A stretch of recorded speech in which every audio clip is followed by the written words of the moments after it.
Radio Sasa. Radio Sasa. Radio Sasa. Selamat. Az Özcan. Sana Hazarov mevzumu yine de ders devamlıyım. Atanika bir kitap evet. Kitabı şu dersim yazan atasözleri. Hazretesi Mehmet Vezi Gültekin yazmışlar. Sonra Hazarov mevzumu Nevav Cüzevişa kitabı yine dersim aşk türküleri diyor. Mesela Veci Timoğlu yazmışlar. Kaynak yayınlarda Veca Mük Hazarov mevzu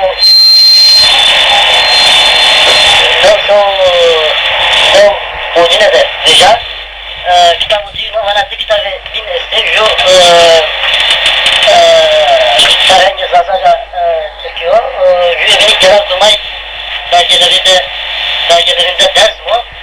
Noktam bana dersin isyanı gerektiğini Leyla Ponses Sarp abi Genel Kurmay belgesi Genel Kurmay Başkanları dersinde Harekat Türkiye'nin Zekene Kadrosunu koy tek ve name aşırı ve aşırı Belikazo Vırmanak Mühendisliğiyle aslında Virginia.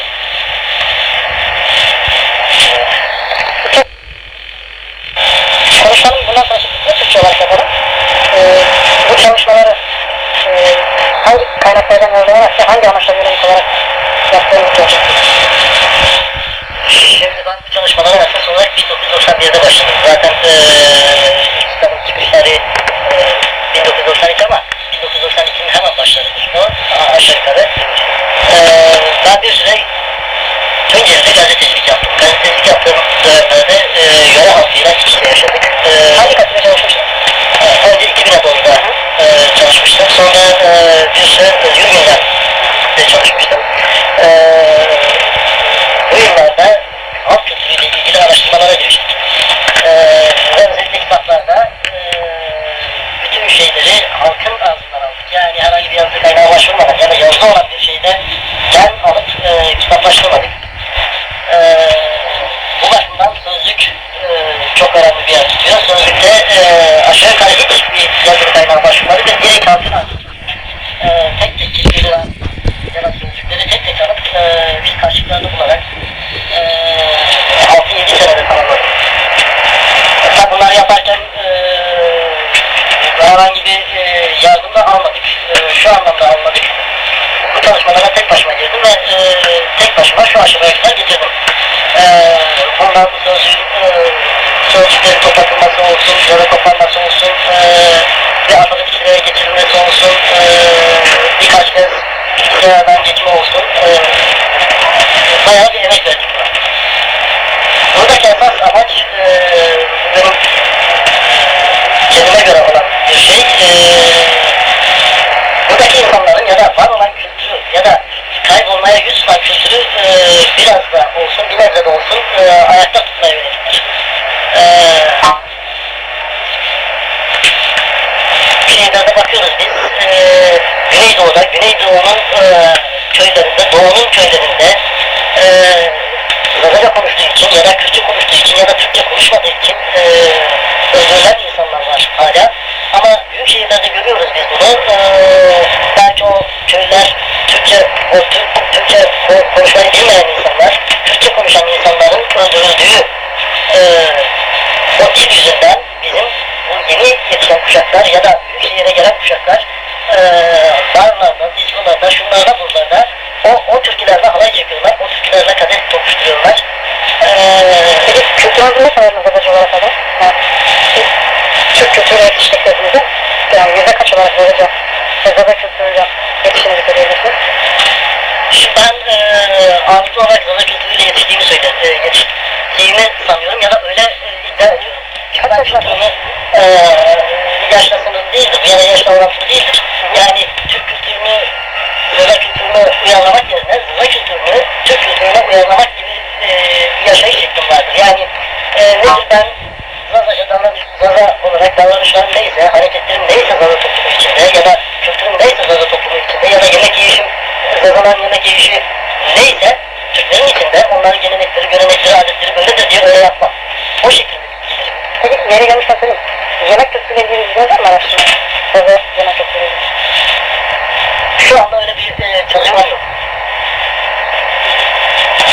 Zazaca'da birebir ilgili bu kültürü araştıran konumda biri olarak yani geçmişten ve geleceğe doğru Zazaca'nın diğer dünya ulusları ve diller arasında bir yer kazanıp kazanamayacağını, bireysellikten çıkıp toplumun geneline ulaşamayacağı konuda bir görüşünüz var mı?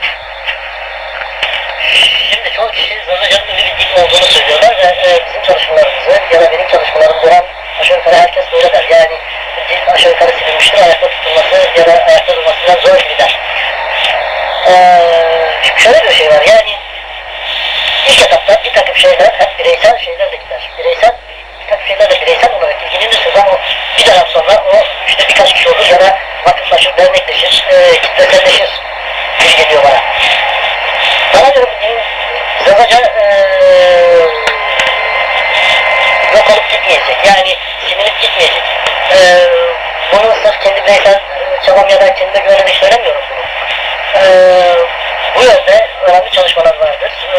Bu çalışmalar belki şu gün çok yetersizdir, belki ihtiyacı karşılamaktan çok uzaktır ama bireysel çabalar her gün yeni şeyler ortaya koyacaktır. Her gün yeni şeylerin keşfedilmesini sağlayacaktır.